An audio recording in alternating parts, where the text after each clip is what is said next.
I was going to say, how much of this is familiarity and trust? So, for example, if you look at Jeff Lawson, the CEO of Twilio, um, from day one, he was an engineer and he was an engineering CEO.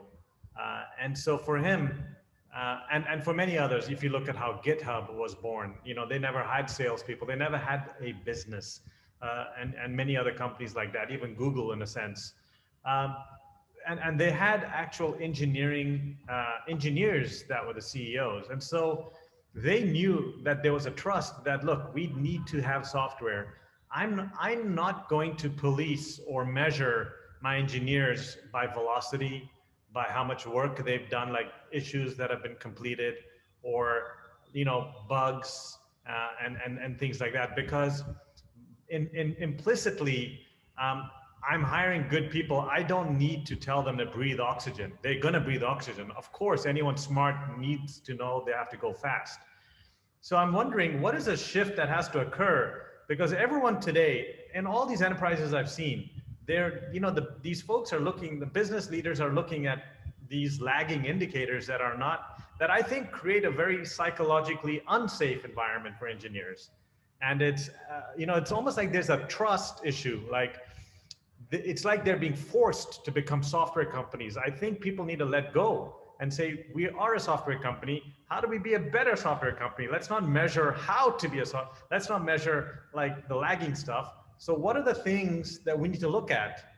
Like, what would Jeff Lawson, what would the early engineers of GitHub, what would, the Sergey and Larry, what were they trying to measure in the early days?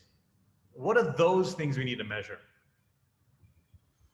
Yeah, and actually, so you on one side, I agree with you. There is this trust element that's really big, and again, because there is this divide between non-technologists and technology, there is this derivative of derivative. Like the gap is quite wide. So you could say the problem with trust is partly when it stays this kind of kind but bit vague concept.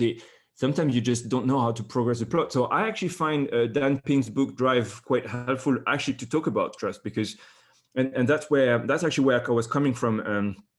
When I was saying engineers provide the company with technical expertise, because if you have mastery of your craft, and I can somehow sense it, if you're shooting in the direction purpose, where I'm going, but that's already, we broke that apart. We said, you want your 800 feet, and I'm gonna stay at 0 feet for more than half of the duration of the project. So, the purpose element is already a big tension, but I find it more helpful because you have already broken, and then, the autonomy element is almost something like, oh no, of course, all the teams I work with, they want more autonomy. And I'm like, you can get it, but you need to display more mastery and more dedication to our purpose. And again, we have this issue on purpose, but you see what I mean? You can deserve it, right?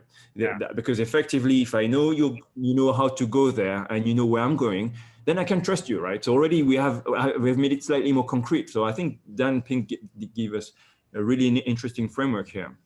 Of course, now where you are right is because I'm actually quite exactly at this point now with M&S is we have a very good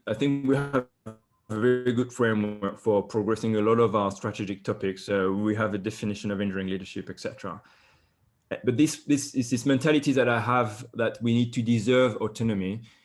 There is a chicken and egg problem here, because we've been able to get few things off the ground that prove the model is probably working, but we don't have enough autonomy to really get it on track, right? So you're right. At this stage, what I'm going into now is you need to trust us a bit more. Like you need to open the gate a bit, because with the few, at small scale, agreed, but with the few signs we're giving you, like you should see that something is happening here.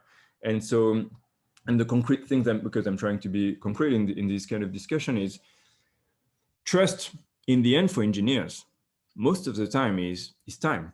Like, give me a bit of time, right? It's interesting. And I was going to say, is time the opposite of velocity, or do you not see it that way? But it's not. We talked about this, right? Time, derivative, velocity, derivative, acceleration, right? So they are the same thing, but in different spaces, right? And what's really painful is how can I say? Yes, sometimes if you don't read the situation well, you think it's not moving, and actually it's about to burst. The Big Bang is about to happen, and so you need to that's where either you trust or but if there isn't two ways here, like, unfortunately. And